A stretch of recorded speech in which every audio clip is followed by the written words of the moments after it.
नमस्ते, प्रणाम। भाग्योदय विचार प्रवाह श्रृंखला का 64वां चरण आ पहुंचा।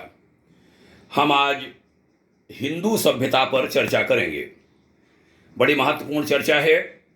हमें यह बताया और पढ़ाया गया कि मुगलों के समय हिंदू शब्द आया, सिंधु से हिंदू बना। यह ठीक नहीं है। हिंदू शब्द हमारे पौराणिक आख्यानों में, वेदों में भी मिलता है, जो लाखों करोड़ों वर्ष पहले हुआ। हिंदू कौन है, इसके बारे में कहूँगा। हिंदू शब्द की खोज हीनम दुष्यति इत हिंदू से हुई है, अर्थात जो अज्ञानता और हीनता का त्याग कर दे वह हिंदू है। हिंदू शब्द करोड़ों वर्षों से है, प्राचीन संस्कृत शब्द है।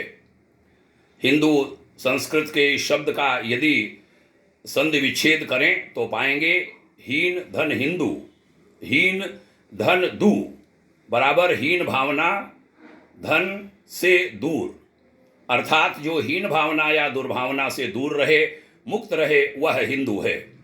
हमें बार बार सदा झूठ ही बताया गया है कि हिंदू शब्द मुगलों ने हमें दिया और सिंधु से हिंदू शब्द बना। हिंदू शब्द की वेद से ही उत्पत्ति है। कहाँ से आया हिंदू शब्द, कैसे हुई इसकी उत्पत्ति, जरा जानिए। कुछ लोग यह कहते हैं हिंदू शब्द सिंधु से बना, यह फारसी शब्द है, परंतु ऐसा कुछ भी नहीं है। हमारे वेदों और पुराणों में हिंदू शब्द का उल्लेख मिलता है कि हमें हिंदू शब्द कहाँ से मिला। ऋग्वेद के बृहस्पति अज्ञम में हिंदू शब्द का उल्लेख इस प्रकार आया है। हिमालयम समारभ्य यावद इंदु सरोवरम तम देव निर्मितम देशम हिंदुस्थानम प्रचक्षते, अर्थात हिमालय से इंदु सरोवर तक देव निर्मित देश को हिंदुस्तान कहते हैं। ध्यान रहे, हिंदुस्तान शब्द नहीं है, हिंदुस्तान शब्द है, हिंदुओं का स्थान। हीनम च दूष्यतेव हिंदू ऋत्युच्च ते प्रिय कहा गया। इसका अर्थ है जो अज्ञानता और हीनता का त्याग करे उसे हिंदू कहते हैं। इससे ही मिलता जुलता लगभग यही श्लोक कल्पद्रुम में भी दोहराया गया है, जिसमें कहा गया है हीनम दुष्यति इति हिंदू, अर्थात जो अज्ञानता और हीनता का त्याग कर दे उसे हिंदू कहते हैं। पारिजात हरण में हिंदू को कुछ इस प्रकार कहा गया है, हिनस्ति तपसा पापाम दैविकाम दुष्टम हेतिभिः शत्रु वर्गम च स हिंदुर्भिर्धीयते। हिनस्तु दुरिताम का मतलब है जो अपने तप से शत्रुओं का, दुष्टों का और पाप का नाश कर देता है, वह हिंदू है। माधव दिग्विजय ग्रंथ में भी हिंदू शब्द को कुछ इस प्रकार उल्लेखित किया गया है, ओमकार मंत्र मूलाढ़ पुनर्जन्म दृढ़ाशयः गो भक्तो भारतः गरुर हिंदुर हिसन दूषकः, अर्थात वो जो ओमकार को ईश्वरीय धुरी माने, ईश्वरीय धुन माने, कर्मों पर विश्वास करे, गोपालक रहे और जो बुराइयों को दूर रखे, वह हिंदू है।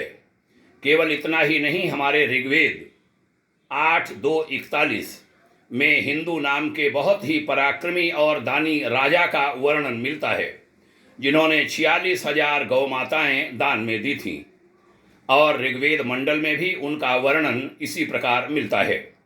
बुराइयों को दूर करने के लिए सतत प्रयासरत रहने वाले सनातन धर्म के पोषक व पालन करने वाले हिंदू हैं। आइए सत्य सनातन संस्कृति को समझें और थोड़ा डीप में, गहराई में जाएं। मैं देश की नई पीढ़ी से कहूँगा, दुनिया में जो हमारे भारतीय संस्कृति के, जो मैं कहा करता हूँ सांस्कृतिक राजदूत हैं, जो विदेशों में बैठे हैं, वह हों या भारतवासी हमारे युवक युवतियाँ, वह जो उन्हें पढ़ाया गया उसको सत्य न माने।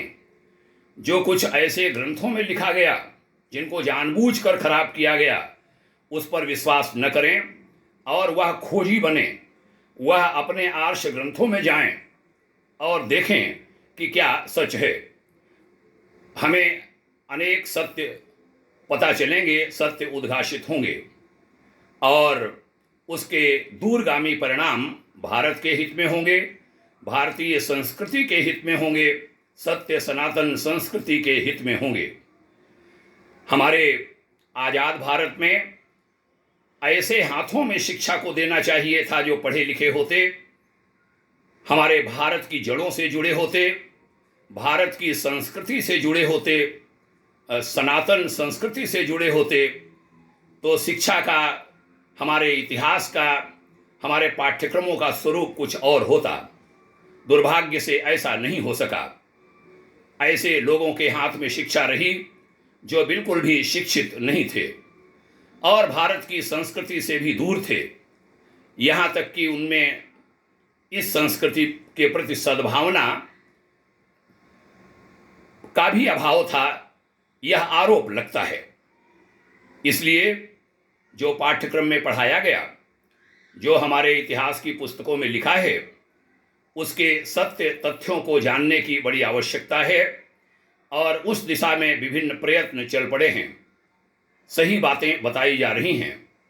आइए सत्यान्वेषी बनेंगे, अपने जो मूल हैं उन ग्रंथों में जाएंगे, आर्ष ग्रंथों में जाएंगे, सत्य को जानेंगे, उससे जुड़ेंगे और उससे अपनी आगे की पीढ़ियों को जोड़ेंगे। यह संकल्प आज लें। भाग्योदय फाउंडेशन यही आग्रह आपसे करता है। आपके उज्जवल भविष्य की ढेर सारी शुभकामनाएं। सभी को बहुत बहुत प्रणाम। जय हिंद। शुभकामनाएं। ओम शांति।